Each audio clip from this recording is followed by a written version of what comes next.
Tom Brady and Roger Goodell were back in court yesterday and did not reach a settlement. Apparently, Brady was once again ready to consider striking a deal, being open to serve a one-game suspension for failure to cooperate, according to NFL.com. And the league was willing to cut the suspension to 3 games if Brady were to admit guilt, that via the New York Daily News. However, it never got to that point due to the NFL's insistence on Brady admitting to guilt, knowledge, and/or responsibility in connection with the alleged deflation of footballs. Skip, Judge Berman will now rule. How will this end for Tom Brady? Ryan Clark, this is going to end in the near future the way I said it was from the start, just after the Wells report came out. Tom Brady will be granted what they call a stay, an injunction. He will play game 1, 2, 3, and 4. What happens from there, I'm not sure, but I was told yesterday by a source close to the proceedings that it's possible that Judge Berman, and this is within his power, will appoint an independent arbitrator to then review the case again. So we'd have to go through the whole thing again before an independent voice. It would be up to Judge Berman to select that individual, whoever it might be. And there's a chance also that obviously that Judge Berman would just feel compelled, feel responsible enough in the next day or two to go ahead and rule one way or the other, knowing full well that whichever way he rules, the other side will immediately appeal.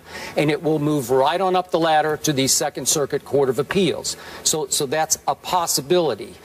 I am told that once again, as you pointed out from the NFL, was it NFL Network report? You know, about the settle? Yeah, Brady offered again yesterday to settle by taking 1 game with 0 admission of guilt, and that did play favorably with Judge Berman, because that was the only small hope he had for a settlement on either side. Clearly, the NFL is already dug in and said, no way. All I know for a fact, and I continue to hear this from sources close to Tom Brady, he is as dug in as he ever was from the start. He is prepared to fight this to its legal death. He's weary of it. He's lost a little bit of spirit. I didn't think he played very well, especially in the first quarter the other night. Then he rallied his troops a little bit with a nice end of the half 2-minute drill drive. Right. But again, is it wearing on him? Yes, it is. Does he think he has enough momentum to go win this in court? Yes, he does, in the Court of Appeals. And if he did prevail, the end game here is to discredit the commissioner. And there is some thought that it could put the commissioner in jeopardy of keeping his job. Wow. Stole a little bit of my thunder, because I think the same thing is going to happen. Tom Brady is going to play in the first 4 games of the season. No matter how it happens, whether Judge Berman rules for him or they have to go to the next court and appeal, he's going to get a stay. He's going to play in those games.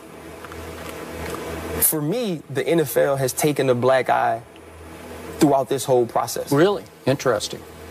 Roger Goodell, the reasons he's lost a lot of these cases once other people were brought in to hear him is because he does kind of skirt the rules of the CBA. Like he does. Eric Winston texted me last night because I tweeted something going back and forth with the fan. You know, it said something about the CBA, about the generally aware quote-unquote statement is something that Roger Goodell put into place after Spygate. He was like, you know what?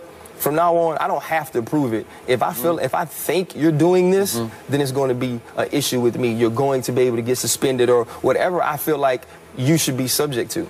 But because he's doing things like that, other arbitrators, other judges, other courts are starting to feel a certain type of way about Roger Goodell. They think that he's abusing his power, the power given, whether it be by the CBA or not, whether the players agree to it or not.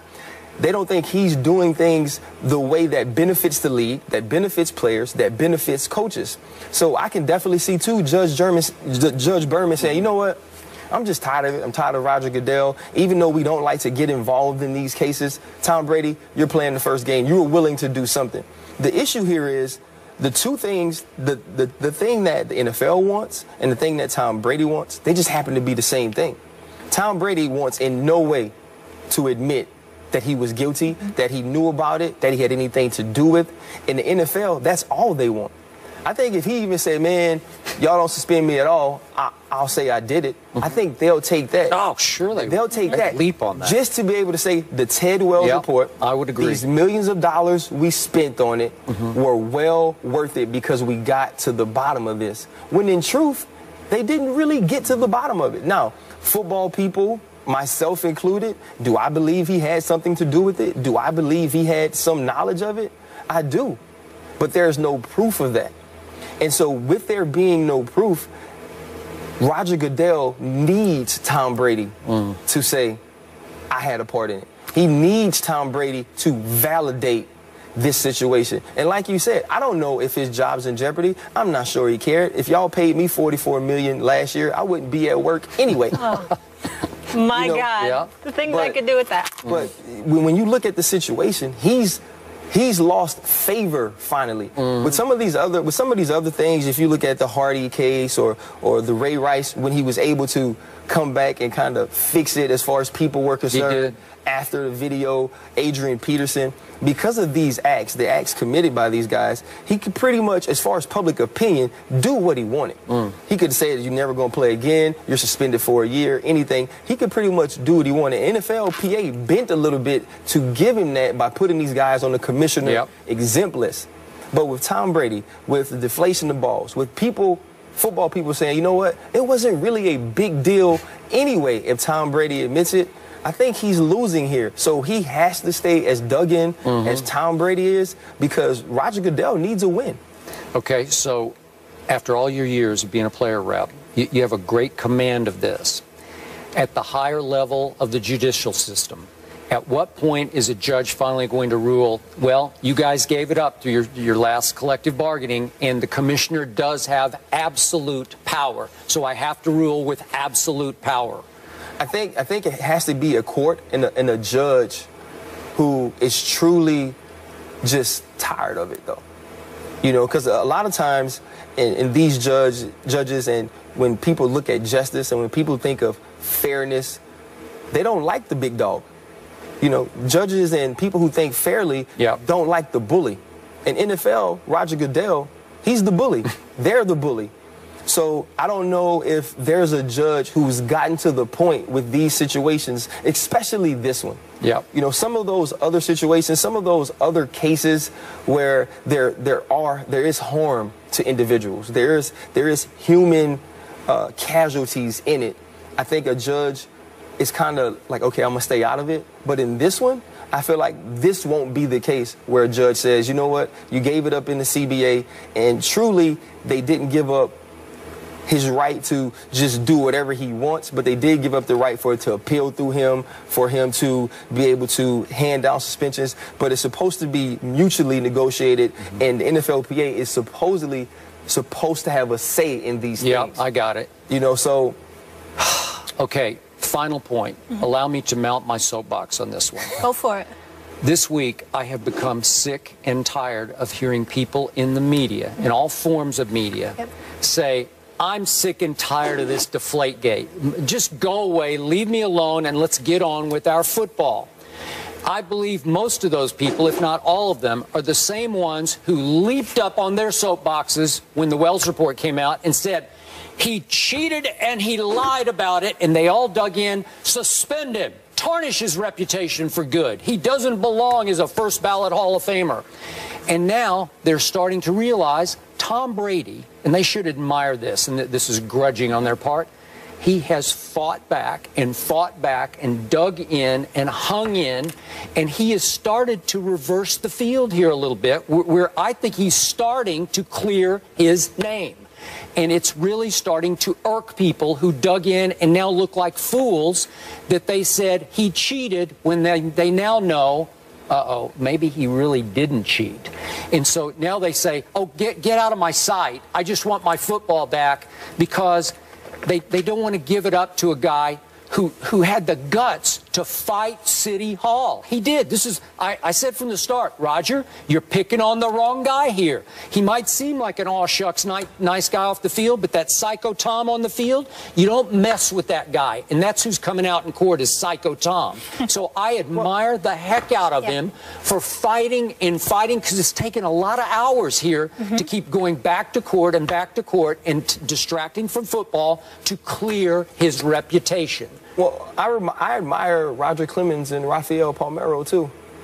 You know, those guys dug in. But they did it. And okay, but are you still there that he did it?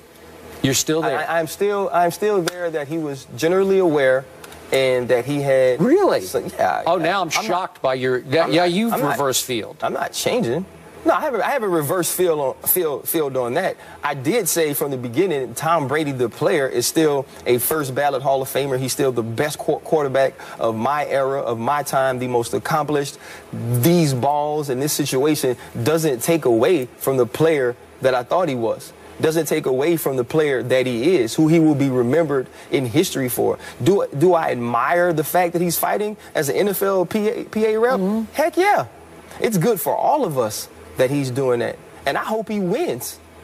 It's not. But you still think he cheated? No question. Okay, I have huge question because I don't think he knew anything about this, and you are caught up in what you've said many times on the show. People that cheat, when you ask them, do they cheat? No, I know. They don't say, Yeah. I think I play in the rules. They don't say that. He was blindsided by that. He had no idea what anybody was talking about.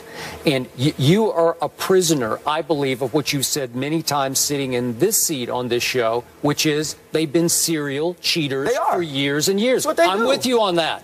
But that reflects not on the quarterback, but on the head coach. No, and I totally agree. The stories don't match up. You can't say at one point, oh, I know nothing about PSI, and then say, yeah, I do like my balls at 12.5 PSI. Like you can't have it both ways. You're talking about Brady. Tom Brady. You can't jump on both sides of the fence whenever it feels good to you, or whenever you review what you've heard or what you've said in the media and say, okay, now I need to fix that and I need to go. Tom Brady is a genius.